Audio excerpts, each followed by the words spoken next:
শক্তি শক্তি অর্জন করা এতটা কঠিন নয় যতটা শক্তি লাভ করার পরে সেই শক্তি সামলানো কঠিন হয়। কারণ যেই মানুষ শক্তি লাভ করে তার মনে গর্ববোধ জন্মায়, জন্মায় অহংকার, জন্মায় জেদ। তাই শক্তি প্রাপ্ত করার সাথে বিনম্র থাকাও অত্যন্ত আবশ্যক। আর এটা আমাদের শেখা উচিত বৃক্ষের থেকে। বৃক্ষ যা আমাদের ফল দেয়, বৃক্ষ যা যত ফল দেয় ততটাই ঝুঁকে যায়। আমরা পাথর মারি ওই বৃক্ষের থেকে ফল প্রাপ্ত করার জন্য। সেই পাথরের মার সহ্য করেও বৃক্ষ আমাদের ফল দেয়। কোনো গর্ববোধ নেই, কোনো অহংকার বোধ নেই। আর সেই জন্য এই বৃক্ষের পুজো করা হয়। এটাই হলো মাহাত্ম্য শক্তির সাথে বিনম্রতা। যদি এই শক্তি সৃজন করে থাকে, সাহায্য করে থাকে, সম্বল হয়ে থাকে, তবেই সেই শক্তি উপযুক্ত। আর নয়তো সেই শক্তি একদিন আপনাকে আসক্ত অবশ্যই করবে। তাহলে শক্তি অবশ্যই অর্জন করুন, কিন্তু তার সাথে সেই শক্তি সামলানোর মতো বিবেকও আপনাকে অবশ্যই জাগ্রত করতে হবে। তাহলে আসুন আমার সাথে ভালোবেসে বলুন, রাধা রাধা।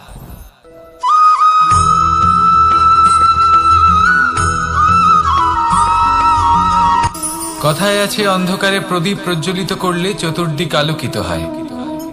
কিন্তু যদি এই প্রদীপ আমি সূর্যের আলোর সম্মুখে সকালবেলায় প্রজ্বলিত করে রেখে দিই, তাহলে কি হবে? আপনি বলবেন যে এটা করে তো কোনো লাভই হলো না। সূর্যের প্রকাশের সামনে এই প্রদীপ আসলে কিছুই নয়। এবার এই চিন্তা ভাবনা প্রত্যেক দিন করতে হবে, আর একটা অমূল্য শিক্ষা পেতে হবে। মনে করুন যে আপনি মহাপুরুষের সামনে বসে আছেন, কোনো মহাজ্ঞানীর সামনে। তাহলে সেই ব্যক্তির সামনে নিজের জ্ঞানের প্রদীপ প্রজ্বলিত করবেন না, নীরব থাকুন। আর সেই ব্যক্তির সূর্যের প্রকাশের মতো জ্ঞান প্রাপ্ত করুন। যতটা পারবেন জ্ঞান লাভ করুন। যদি এমন কোনো সময়, এমন কোনো স্থানে আপনি আছেন যেখানে চতুর্দিক অন্ধকার, কারোর কাছেই জ্ঞান নেই, সেখানে নিজের জ্ঞানের প্রদীপ প্রজ্বলিত করুন। এমন করলে দুদিক থেকেই আপনার লাভ হবে। আপনার জ্ঞান প্রাপ্তিও হবে, আর জ্ঞানের সঠিক প্রয়োগও করতে পারবেন। আর এই মন প্রসন্ন হয়ে বলবে, রাধা রাধা।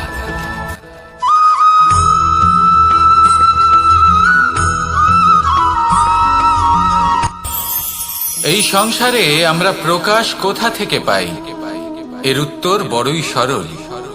ভোরে যখন সূর্যোদয় হয় তখন প্রকাশের কিরণ আমাদের ঘরে এসে পৌঁছয়। এইভাবেই আমরা প্রকাশ লাভ করি। এবার এই প্রকাশের আলোতেই আমরা সারাদিনের কাজ সম্পন্ন করি। সন্ধে হয়ে যায়, সূর্যাস্ত হয়ে যায়। আর আমাদের ঘর যাতে অন্ধকার না হয় তার জন্য আমরা একটা প্রদীপ প্রজ্বলিত করি। এটাই ঘটে আমাদের জীবনেও। এবার প্রবাহমান আয়ুর সাথে আমরা আমাদের অন্তরে যদি একটা প্রদীপ প্রজ্বলিত করে নিই, তাহলে বিষয়টাই অন্যরকম হবে। এবার আপনি বলবেন, কোন প্রকাশের কথা বলছি যে আমাদের অন্তরে জাগ্রত করা সম্ভব? আমাদের আত্মার মাঝে প্রেমের প্রকাশ জাগ্রত করার কথা বলছি। কারণ আমাদের এই জীবন এও হলো দিনের আলোর মতো। আজ প্রকাশ আছে, কিন্তু কোনোদিন অবশ্যই অস্ত হবে। কিন্তু অস্ত হবার আগে যদি আমরা আমাদের আত্মার মাঝে প্রেমের এই প্রকাশ উজ্জ্বলিত করে নিই, তাহলে আমাদের সন্ধ্যাকালও আমরা আনন্দে এবং প্রেমে যাপন করব। তাহলে আসুন আর আমার সাথে ভালোবেসে বলুন, রাধা রাধা।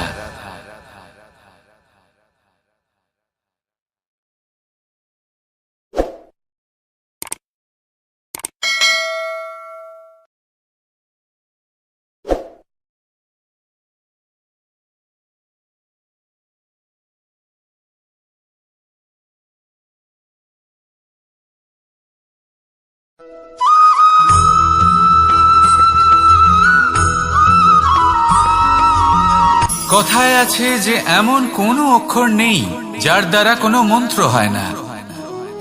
এমন কোনো বনস্পতি নেই যা নিজেই একটা ঔষধি নয়। পৃথিবীর এমন কোনো ব্যক্তি নেই যার মধ্যে কোনো যোগ্যতা থাকে না। শুধু প্রয়োজন হলো যে ব্যক্তিকে আমরা খুঁজে চলেছি তাকে সঠিকভাবে চিনে নেওয়া। যদি তার যোগ্যতা, তার বিশেষত্ব আমরা বুঝতেই না পারি, তাহলে আর লাভ কি রইল? এই সংসারে এমন অনেক ব্যক্তি রয়েছেন যারা ছোট ছোট অসফলতার কারণে আপনাকে এটা বলে দেবে যে আপনি কোনো কাজের নন, আপনি হলেন মূর্খ, আপনি কিছুই করতে পারবেন না। এইসব কথায় কখনোই বিশ্বাস করবেন না, কারণ আপনি এবং প্রত্যেকটি জীব এই পরমাত্মা এবং এই প্রকৃতির সৃষ্টি, যা অত্যন্ত বিশেষ। যদি আপনাকে উদাহরণ দিই তাহলে একদিকে আছে তরোয়াল, একটা বড় লম্বা তরোয়াল যার দ্বারা যুদ্ধ করা যায়, জয়লাভ করা যায়। আর অন্যদিকে রয়েছে একটা ছোট্ট সূচ, কিন্তু যে কাজ একটা ছোট্ট সূচ করতে পারে তা একটা তরোয়াল দ্বারা সম্ভব নয়।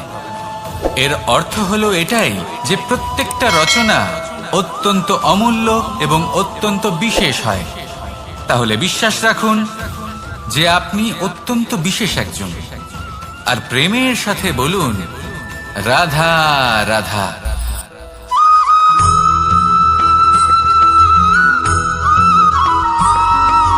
জীবনে যখন কোনো ব্যক্তি নিজের লক্ষ্য প্রাপ্তির জন্য নিরন্তর পরিশ্রম করতে থাকেন, চেষ্টা করতে থাকেন, তখন তিনি কষ্ট অনুভব করেন, কখনো শারীরিক কষ্ট, কখনো মানসিক কষ্ট। এবার উনি এটা ভাবতে থাকেন যে আমি কি উচিত করছি নাকি অনুচিত করছি। কারণ অন্যদিকে এমন একজন ব্যক্তিও আছেন যিনি একদমই পরিশ্রম, চেষ্টা করছেন না। তিনি মদিরা পান করেন, বিলাসিতায় জীবন কাটান, অলস প্রকৃতির হয়ে ওঠেন, নিদ্রাতে বিলীন হয়ে থাকেন আর ভাবেন যে তিনি সুখ লাভ করছেন। কিন্তু এরকম কেন হয়?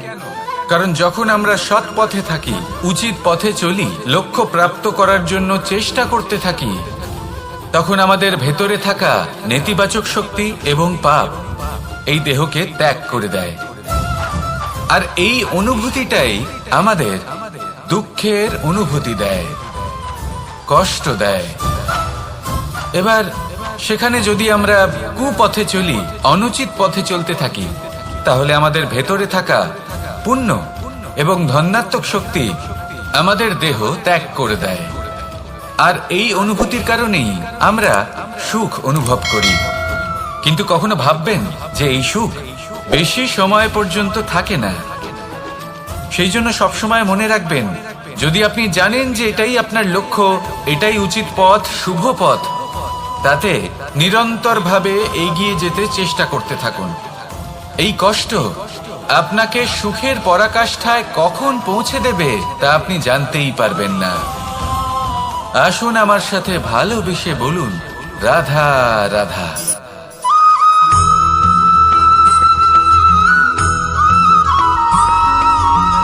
এই দড়িটা দেখুন, ছোট ছোট রেশম দ্বারা তৈরি, এটা সরু সুতো দ্বারা তৈরি হয়েছে এটা, আরে অত্যন্ত কোমলও বটে। আর আপনি চাইলে এটা সোজাও করে দিতে পারেন, আর চাইলে এটা বেঁকিয়েও দিতে পারেন, আর যদি চান তাহলে এটা গোল গোল করে বেঁধে কোথাও রেখেও দিতে পারেন। এবার এই কোমল দড়ি যদি কোনো নিষ্ঠুর কঠিন পাথরে বারংবার জড়িয়ে দেওয়া হয়, তাহলেও তাকেও কাটতে পারে, নিজের ছাপ ছেড়ে যেতে পারে, সেটার আকারও বদলে ফেলতে পারে। এবার এর কারণ কি? এর কারণ হলো অভ্যাস আর নিরন্তর প্রচেষ্টা। যদি আপনিও চেষ্টা করেন আর নিরন্তর কর্ম করে যান, তাহলে আপনার প্রারব্ধ পাথরের মতো কঠিনই হোক না কেন, তাতে ভাঙন ধরিয়েও আপনি নিজের লক্ষ্যে অবশ্যই পৌঁছতে পারবেন। একটা গুরুত্বপূর্ণ কথা মনে রাখবেন, সুকর্মের অভ্যাস আর নিরন্তর প্রয়াস, এই হলো সাফল্যের মন্ত্র। তাহলে জীবনে এই মন্ত্র আনুন আর আমার সাথে ভালোবেসে বলুন রাধা রাধা।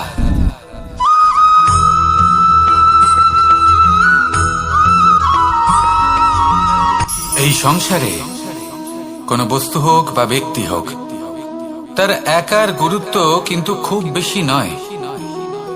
একটা উদাহরণ হিসেবে বৃষ্টির ফোঁটাকে ভেবে দেখুন।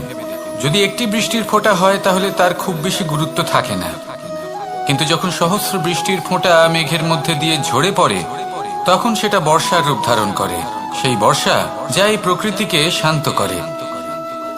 সেইভাবেই পাথরের ছোট টুকরো তার খুব বেশি গুরুত্ব থাকে না, কিন্তু যখন অসংখ্য পাথরের টুকরো একত্রিত হয় তখন তা পর্বতের আকার ধারণ করে। সেইভাবেই কিছু মানুষ যখন একত্রিত হন তখন তৈরি হয় পরিবার, কিছু পরিবার যখন একত্রিত হয় তখন তৈরি হয় সমাজ, যখন অনেক সংখ্যক সমাজ একত্রিত হয় তখন তৈরি হয় রাজ্য। এবার এই রাজ্যের সব থেকে গুরুত্বপূর্ণ ব্যক্তি হতে পারেন রাজা, কিন্তু তাও সেই রাজা একা কিছু করতে পারেন না। যুদ্ধ লড়ার সময় তারও নিজের সৈন্যদলকে প্রয়োজন পড়ে। কিন্তু এই সংসারে এমন একজন ব্যক্তি আছেন যিনি একাই সব কাজ করতে থাকেন, এবং সেই ব্যক্তি হলেন মা। আমাদের জীবনে একজন পিতার ভূমিকা কিন্তু নিঃসন্দেহে অমূল্য, কিন্তু আমাদের সকলের জীবনে যে ভূমিকা একজন মায়ের তা অন্য কারোর থাকে না। একজন মা একাই সন্তানকে বড় করতে পারেন, সংস্কারী করে তুলতে পারেন, তার জন্য পরিশ্রম করেন। আর এত কিছু কাজ করার পরেও তার কাজের জন্য তিনি প্রশংসা অবশ্য পান না। উল্টে যদি সেই সন্তান অনুচিত পথে চালিত হয়, অনুচিত কর্ম করে, তখন সেই মাকেই অপবাদের পাত্র হয়ে উঠতে হয়। আমাদের জীবনে মায়ের যোগদান কতটা সেটা বুঝুন। আপনাকে বড় করে তোলার জন্য উনি কতটা পরিশ্রম করেছেন সেটা বুঝুন। আজ থেকে, এখন থেকে, এই মুহূর্ত থেকে মাকে সম্মান করতে শিখুন। যখন সময় পাবেন, যখন সুযোগ হবে, তখন তার প্রশংসা করুন, ওনারও ভালো লাগবে। আর মায়ের এই মমতার জন্য, তার এই ভূমিকার জন্য আসুন সবাই মিলে আমরা তাকে প্রণাম করি, আর সকলে মিলে ভালোবেসে বলি রাধা রাধা।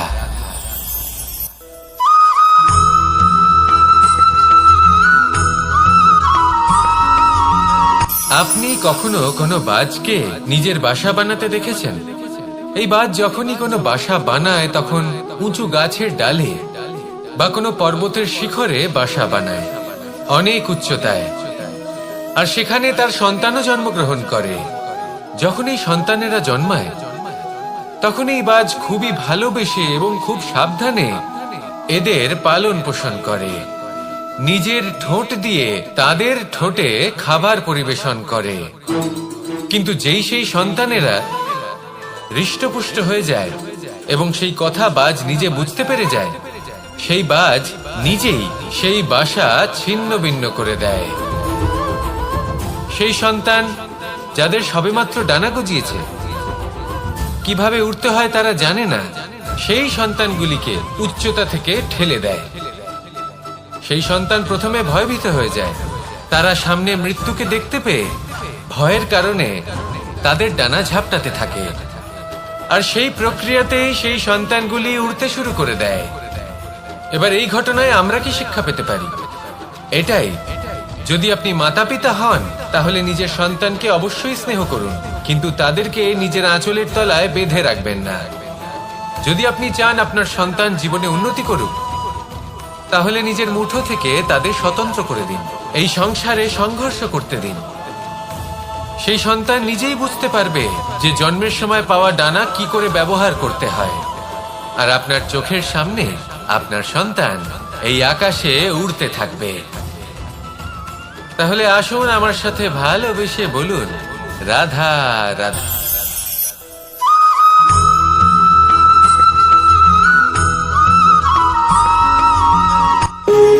যখন মানুষের মৃত্যু হয় তখন কি হয়? অনেক সংখ্যক মানুষ শোক পালন করতে চলে আসেন। যে ব্যক্তি মৃত্যু লাভ করেছেন তার অনেক বস্তু থাকে যেগুলো তার প্রিয়, যেগুলো তিনি ব্যবহার করেছেন। তার শয্যা, তার বস্ত্র, তার আভূষণ সবকিছু তার থেকে বিচ্ছিন্ন করা হয় এবং খালি হাতে তাকে শ্মশানের উদ্দেশ্যে রওনা করা হয়। আমি আপনাকে এই প্রশ্ন করতে চাই, আপনি এই সংসারে কি অর্জন করেছেন?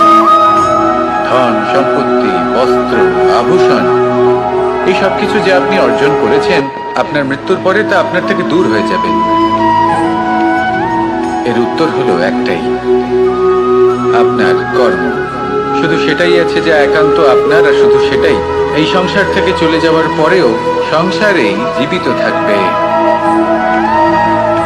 যদি আপনি দুষ্কর্ম করেন, তাহলে এই সংসার আপনাকে একটি অনুচিত উদাহরণ হিসেবে মনে রাখবে যে এই ব্যক্তি খুব পাপী ছিল, অনুচিত কর্ম করতেন।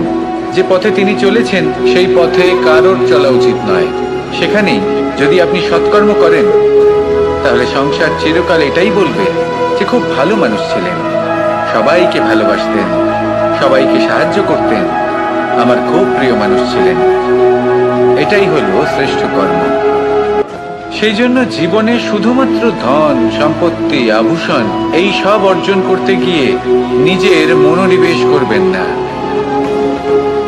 শ্রেষ্ঠ কর্ম করুন। সংসার থেকে চলে যাওয়ার পরেও এই কর্মই এই সংসারে আপনাকে জীবিত রাখবে। আসুন আমার সাথে ভালোবেসে বলুন, রাধা রাধা।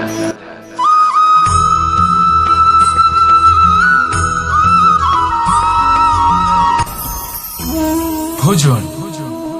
এবার ভোজন সংগ্রহ করার জন্য মানুষ কি না করেন, সব সময় চেষ্টা করতে থাকেন।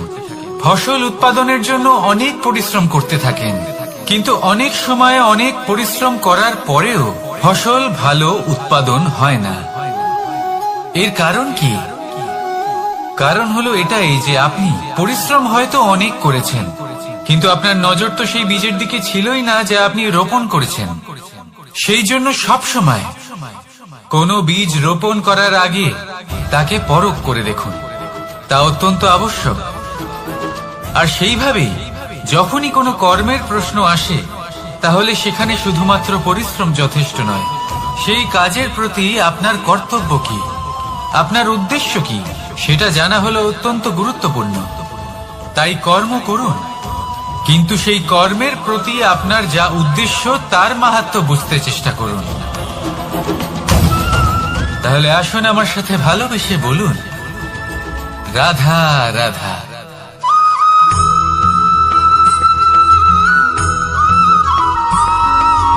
জীবনে যখন কোনো ব্যক্তি নিজের লক্ষ্য প্রাপ্তির জন্য নিরন্তর পরিশ্রম করতে থাকেন, চেষ্টা করতে থাকেন, তখন তিনি কষ্ট অনুভব করেন, কখনো শারীরিক কষ্ট, কখনো মানসিক কষ্ট। এবার উনি এটা ভাবতে থাকেন যে আমি কি উচিত করছি নাকি অনুচিত করছি। কারণ অন্যদিকে এমন একজন ব্যক্তিও আছেন যিনি একদমই পরিশ্রম চেষ্টা করছেন না। তিনি মদিরা পান করেন, বিলাসিতায় জীবন কাটান, অলস প্রকৃতির হয়ে ওঠেন, নিদ্রাতে বিলীন হয়ে থাকেন আর ভাবেন যে তিনি সুখ লাভ করছেন। কিন্তু এরকম কেন হয়? কারণ যখন আমরা সৎ পথে থাকি, উচিত পথে চলি, লক্ষ্য প্রাপ্ত করার জন্য চেষ্টা করতে থাকি, তখন আমাদের ভেতরে থাকা নেতিবাচক শক্তি এবং পাপ এই দেহকে ত্যাগ করে দেয়।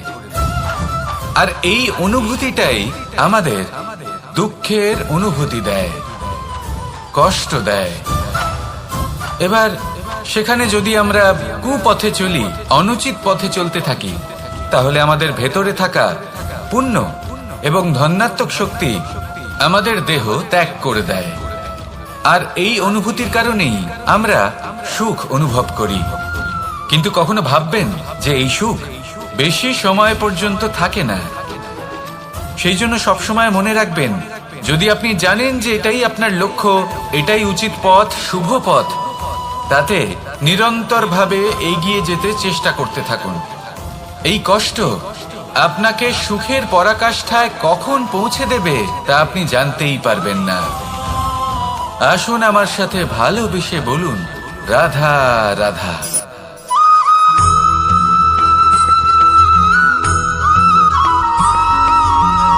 মানুষের মানসিকতা এমন হয় যে সে যতটা করে আশা করে যে তার থেকে অনেক বেশি তার বদলে সে পাবে।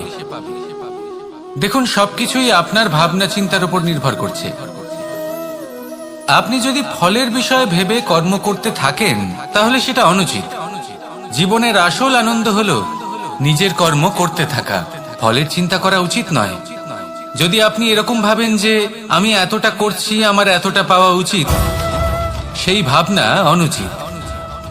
যদি আপনি সেবার মানসিকতা নিয়ে কর্ম করতে থাকেন, কর্মচক্রে প্রবাহিত হন, যদি আপনি এমন ভাবনা রাখেন যে আমি এতটা পাচ্ছি তাই এর থেকে অনেক বেশি আমি কর্ম করব, তাহলে নিশ্চিত রূপে আপনি যতটা করছেন তার থেকে অনেক বেশি আপনি পাবেন, আপনার আশার থেকে অনেক বেশি আপনি পাবেন। শুধু জীবনে অনেক বেশি কাজ করতে থাকুন, ফলের চিন্তা করবেন না। আর মনে রাখবেন, এই ভাবনাই সব থেকে বড় বীজ। কর্মের উপর বিশ্বাস রাখুন, জীবনে যা যা আপনি চান সবই সুখময় হবে। আসুন আর আমার সাথে ভালোবেসে বলুন, রাধা রাধা।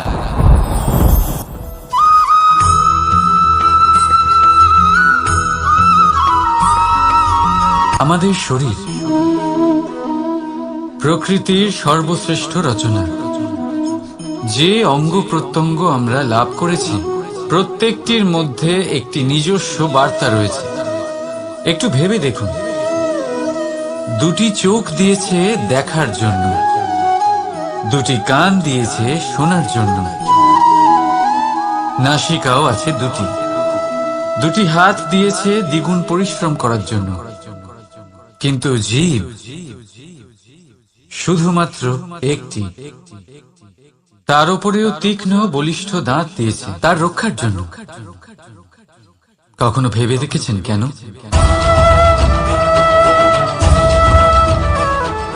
কারণ শব্দ আর শব্দের প্রয়োগ মানুষের সবচেয়ে বড় অস্ত্র, যার প্রয়োগ যত ভেবে চিন্তে করা যায় মানুষ তার জীবনে ততটাই উপরে উঠতে পারে।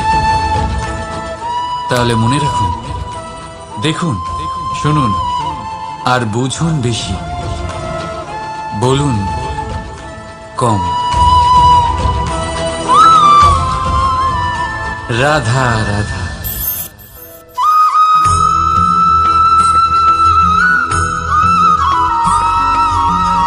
এই সংসারে কোনো বস্তু হোক বা ব্যক্তি হোক, তার একার গুরুত্ব কিন্তু খুব বেশি নয়। একটা উদাহরণ হিসেবে বৃষ্টির ফোঁটাকে ভেবে দেখুন। যদি একটি বৃষ্টির ফোঁটা হয় তাহলে তার খুব বেশি গুরুত্ব থাকে না, কিন্তু যখন সহস্র বৃষ্টির ফোঁটা মেঘের মধ্যে দিয়ে ঝরে পড়ে তখন সেটা বর্ষার রূপ ধারণ করে। সেই বর্ষা যা এই প্রকৃতিকে শান্ত করে। সেইভাবেই পাথরের ছোট টুকরো, তার খুব বেশি গুরুত্ব থাকে না, কিন্তু যখন অসংখ্য পাথরের টুকরো একত্রিত হয় তখন তা পর্বতের আকার ধারণ করে। সেইভাবেই কিছু মানুষ যখন একত্রিত হন তখন তৈরি হয় পরিবার, কিছু পরিবার যখন একত্রিত হয় তখন তৈরি হয় সমাজ, যখন অনেক সংখ্যক সমাজ একত্রিত হয় তখন তৈরি হয় রাজ্য। এবার এই রাজ্যের সব থেকে গুরুত্বপূর্ণ ব্যক্তি হতে পারেন রাজা, কিন্তু তাও সেই রাজা একা কিছু করতে পারেন না। যুদ্ধ লড়ার সময় তারও নিজের সৈন্যদলকে প্রয়োজন পড়ে। কিন্তু এই সংসারে এমন একজন ব্যক্তি আছেন যিনি একাই সব কাজ করতে থাকেন, এবং সেই ব্যক্তি হলেন মা। আমাদের জীবনে একজন পিতার ভূমিকা কিন্তু নিঃসন্দেহে অমূল্য, কিন্তু আমাদের সকলের জীবনে যে ভূমিকা একজন মায়ের তা অন্য কারোর থাকে না। একজন মা একাই সন্তানকে বড় করতে পারেন, সংস্কারী করে তুলতে পারেন, তার জন্য পরিশ্রম করেন। আর এত কিছু কাজ করার পরেও তার কাজের জন্য তিনি প্রশংসা অবশ্য পান না। উল্টে যদি সেই সন্তান অনুচিত পথে চালিত হয়, অনুচিত কর্ম করে, তখন সেই মাকেই অপবাদের পাত্র হয়ে উঠতে হয়। আমাদের জীবনে মায়ের যোগদান কতটা সেটা বুঝুন। আপনাকে বড় করে তোলার জন্য উনি কতটা পরিশ্রম করেছেন সেটা বুঝুন। আজ থেকে, এখন থেকে, এই মুহূর্ত থেকে মাকে সম্মান করতে শিখুন।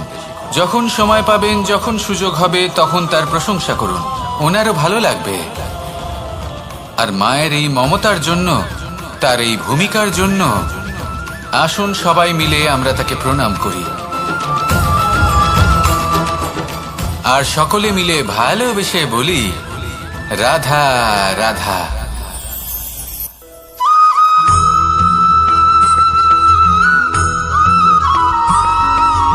ফিরে আসছিলেন এবং তাদের ফেরার পথে হঠাৎ করে কোথাও থেকে একটি বাছুর চলে এলো। এই দুই বোন ভয়ভীত হয়ে গেলেন আর তাদের হাত থেকে সেই আটা পড়ে গেল, মাটিতে মিশে গেল। এবার এই পুরো ঘটনাক্রমে যদি কারোর বিন্দুমাত্র লাভ হয়ে থাকে, বিন্দুমাত্র আনন্দ পেয়ে থাকে, তাহলে সে কে? সেই ছোট বোন, যিনি মাঝে মাঝেই গমের দানা তুলছিলেন এবং খাচ্ছিলেন। কিছুটা হলেও উনি আনন্দ লাভ করেছিলেন। এবার এরকমই হলো আমাদের জীবনে ভক্তি এবং ভালোবাসা সংক্রান্ত বিষয়ে। মানুষ নিজের জীবনের দৈনিক কাজে এতটাই ব্যস্ত হয়ে পড়েন, প্রত্যেকদিন শুধু কাজ কাজ কাজ কাজ করতে থাকেন আর তাতে ভক্তি এবং ভালোবাসার জন্য সময় বার করতেই পারেন না। দেখুন, জীবনে ভক্তি আর প্রেমের এই যে ছোট ছোট মুহূর্ত আছে, এগুলো যদি আপনি যাপন করতে পারেন তাহলে তাতেই আপনি তৃপ্তি লাভ করবেন। বাকি সবই আপনার ব্যর্থ বলেই মনে হবে। জীবনে যখনই আপনি কোনো কাজ করবেন, ঈশ্বরের প্রতি সমর্পিত হয়ে সেই কাজ করুন। আর যখনই সময় পাবেন, তাহলে সেই সময় নিজের আপনজনদের দিন। যাদের আপনি ভালোবাসেন তাদের প্রতি যত্নবান হন, তাদের শুভাকাঙ্ক্ষী হন। এই প্রেম আর ভক্তির ছোট ছোট মুহূর্তগুলো আপনার জীবনকে চরিতার্থ করে তুলবে। আসুন আমার সাথে ভালোবেসে বলুন, রাধা রাধা।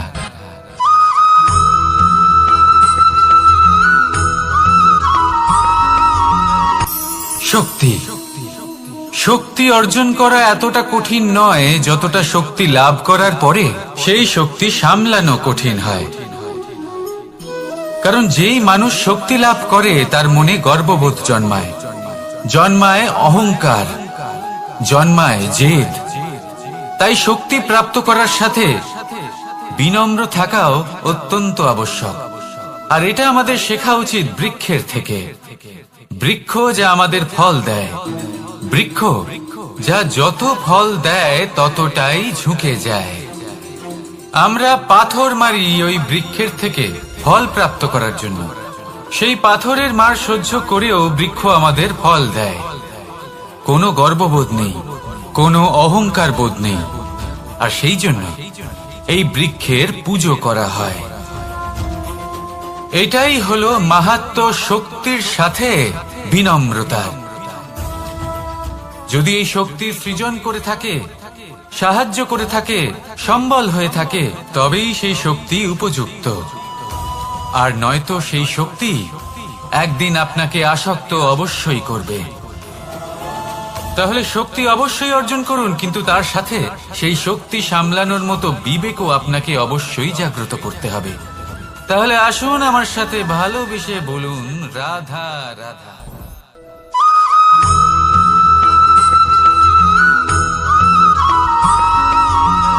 যখন আমরা কোনো বনে প্রবেশ করি, তখন এই সবুজ ঘাস দেখে, এই কোমল ঘাস দেখে আমাদের মন প্রফুল্ল হয়ে ওঠে। ভিন্ন ভিন্ন প্রজাতির ফুল, ভিন্ন ভিন্ন রঙের ফুল দেখে এই মন আনন্দে ভরে ওঠে। এখানে শিশুরা আনন্দ লাভ করে, বড়রা ভোজন গ্রহণ করেন, কথাবার্তা বলেন, হাঁটাহাঁটি করে বেড়ান। এবার ভেবে দেখুন, যখন এই উপবনের নির্মাণ হয়েছিল সেই সময় যদি এই মাটিকে সঠিকভাবে খনন না করা হতো, যদি তাতে সঠিকভাবে বীজ রোপণ না করা হতো, যদি কোনো সংঘর্ষ না হতো, পরিশ্রম না করা হতো, যদি চলতে চলতে পায়ে কাঁটা না বিঁধে যেত, তাহলে এই সুন্দর বন দেখে আমরা কি এই আনন্দ লাভ করতে পারতাম? কখনোই নয়।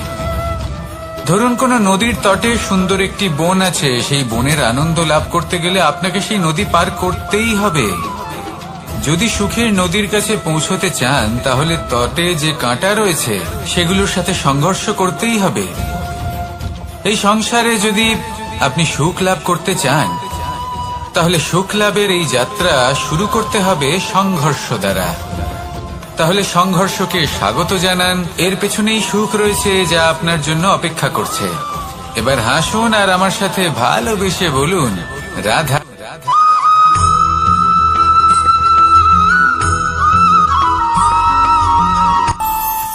আমাদের মনে যখন কোনো প্রশ্ন ওঠে, কোনো দ্বন্দ্ব জাগে, তখন আমরা যাই আমাদের গুরুর কাছে, আমাদের আরাধ্যের কাছে গিয়ে জিজ্ঞেস করি। এইভাবেই একদিন আমি পৌঁছলাম আমার আরাধ্যের কাছে, আমার মহাদেবের কাছে, আর ওনাকে প্রশ্ন করলাম যে মহাদেব, জীবনে আনন্দ পাওয়ার, উৎসব পালনের, প্রেম ভাগ করে নেবার, জীবনকে উপভোগ করে নেওয়ার সর্বশ্রেষ্ঠ সময় কোনটা? মহাদেব হাসলেন আর উনি বললেন, জীবনে উৎসব পালনের সব থেকে শ্রেষ্ঠ দিন হলো মৃত্যুর ঠিক আগের দিনটা। প্রেম ভাগ করে নেওয়ার সব থেকে শ্রেষ্ঠ মুহূর্ত হলো মৃত্যুর ঠিক আগের মুহূর্ত। জীবনকে উপভোগ করে নেওয়ার সর্বশ্রেষ্ঠ প্রহর হলো মৃত্যুর এক প্রহর পূর্বে। তখন আমি চমকে গেলাম। আমি বললাম, কিন্তু মহাদেব, মৃত্যু তো অনিশ্চিত, আমরা জানিও না কবে আমাদের মৃত্যু হবে। মহাদেব আবার হাসলেন। উনি বললেন যে যদি আমরা এভাবে জীবন কাটাই যে আমরা জীবনের প্রত্যেক দিন, প্রত্যেক মুহূর্ত, প্রত্যেক প্রহর শেষ বলে মনে করি, তাহলে আমাদের সমস্ত জীবন আনন্দের সাথেই অতিবাহিত হবে। কি বলেন?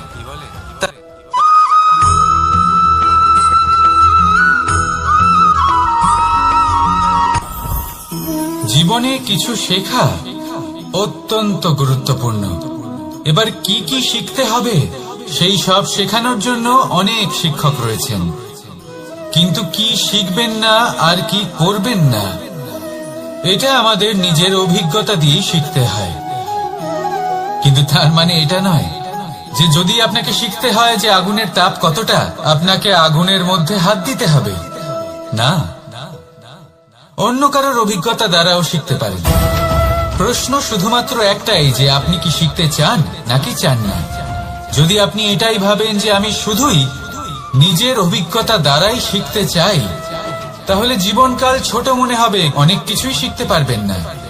তাই নিজের সাথে সাথে বড়দের অভিজ্ঞতা দ্বারাও শেখা শুরু করে দিন। এই সংসারের অভিজ্ঞতা দ্বারা শিখতে শুরু করে দিন।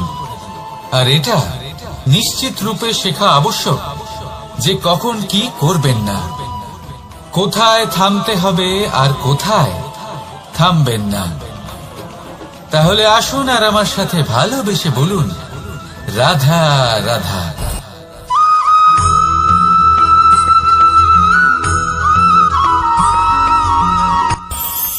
এই সংসারে আমরা প্রকাশ কোথা থেকে পাই? এর উত্তর বড়ই সরল। ভোরে যখন সূর্যোদয় হয় তখন প্রকাশের কিরণ আমাদের ঘরে এসে পৌঁছয়। এইভাবেই আমরা প্রকাশ লাভ করি। এবার এই প্রকাশের আলোতেই আমরা সারাদিনের কাজ সম্পন্ন করি। সন্ধে হয়ে যায়, সূর্যাস্ত হয়ে যায়, আর আমাদের ঘর যাতে অন্ধকার না হয় তার জন্য আমরা একটা প্রদীপ প্রজ্বলিত করি। এটাই ঘটে আমাদের জীবনেও। এবার প্রবাহমান আয়ুর সাথে আমরা আমাদের অন্তরে যদি একটা প্রদীপ প্রজ্বলিত করে নিই, তাহলে বিষয়টাই অন্যরকম হবে। এবার আপনি বলবেন, কোন প্রকাশের কথা বলছি যা আমাদের অন্তরে জাগ্রত করা সম্ভব? আমাদের আত্মার মাঝে প্রেমের প্রকাশ জাগ্রত করার কথা বলছি। কারণ আমাদের এই জীবন এও হলো দিনের আলোর মতো। আজ প্রকাশ আছে, কিন্তু কোনোদিন অবশ্যই অস্ত হবে। কিন্তু অস্ত হবার আগে যদি আমরা আমাদের আত্মার মাঝে প্রেমের এই প্রকাশ উজ্জ্বলিত করে নিই, তাহলে আমাদের সন্ধ্যাকালও আমরা আনন্দে এবং প্রেমে যাপন করব।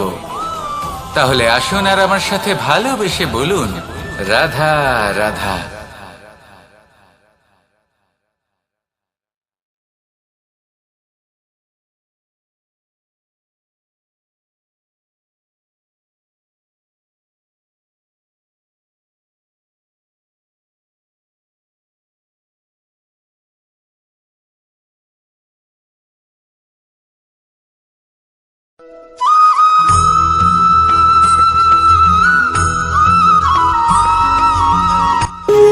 যখন মানুষের মৃত্যু হয় তখন কি হয়?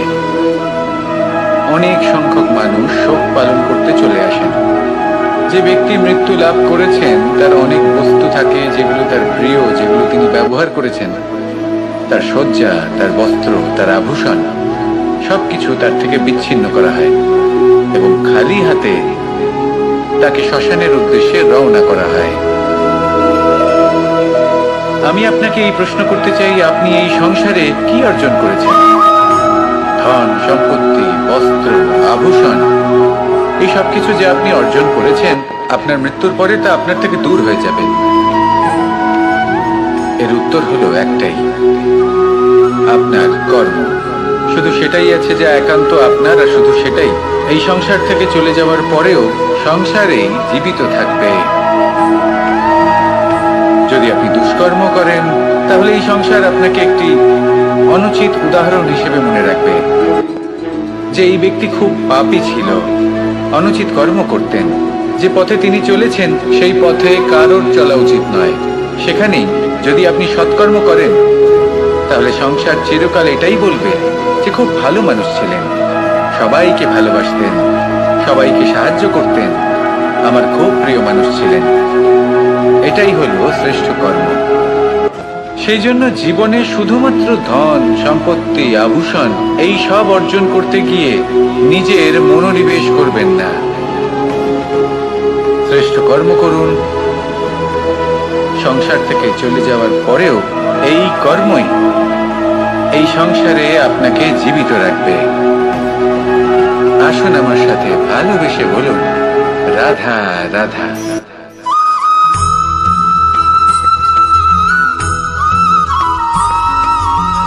এই সংসারে প্রত্যেক মানুষ এটাই চান যে তিনি যেন ধনবান হন, আর্থিক অবস্থা তার ভালো থাকে, ওনার বাড়িতে লক্ষ্মীর আগমন হয়।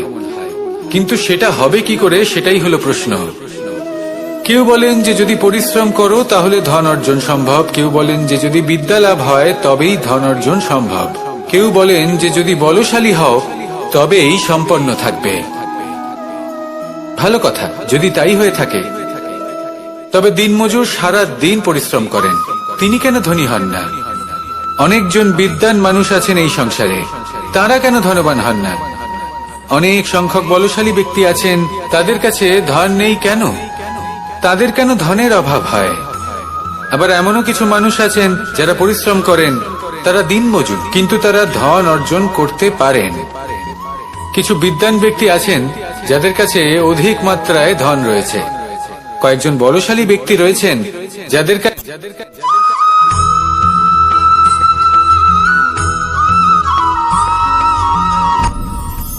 আপনি কি কখনো কোনো জলের ধারা দেখেছেন? তার সামনে যতই মাটি থাকুক না কেন, যতই কাদা থাকুক না কেন, যখন এই জলের ধারা বইতে আরম্ভ করে দেয়, তাহলে নিজের মনের, নিজের ভাবনার, নিজের জীবনের যত অনাবশ্যক তত্ত্ব আছে, অনুপযোগী অংশ রয়েছে, অর্থাৎ অপরিষ্কার অংশ রয়েছে, তা নিজে থেকেই নির্মল হয়ে উঠবে। আর যেরকম জলের ধারা কখনো থেমে থাকে না, সব সময় বয়ে চলে, সেইভাবে আপনিও কখনোই থামবেন না।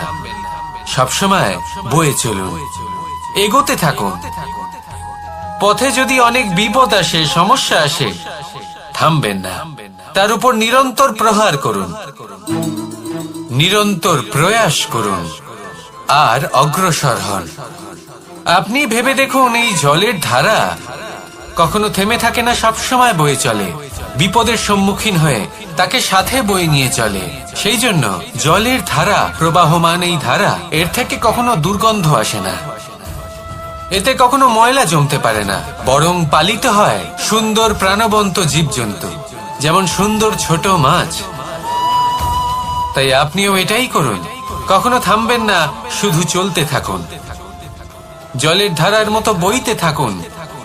আপনি আপনার লক্ষ্য অবশ্যই খুঁজে পাবেন, আর তার সাথে নিজের অন্তরের যে মালিন্য রয়েছে তা আপনি নিজেই নিজের থেকে দূরে করে দেবেন। তাহলে আসুন আর আমার সাথে ভালোবেসে বলুন, রাধা রাধা।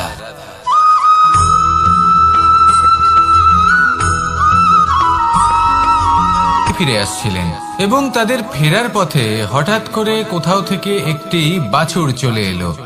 এই দুই বোন ভয়ভীত হয়ে গেলেন, আর তাদের হাত থেকে সেই আটা পড়ে গেল, মাটিতে মিশে গেল। এবার এই পুরো ঘটনাক্রমে যদি কারোর বিন্দুমাত্র লাভ হয়ে থাকে, বিন্দুমাত্র আনন্দ পেয়ে থাকে তাহলে সে কে? সেই ছোট বোন যিনি মাঝে মাঝেই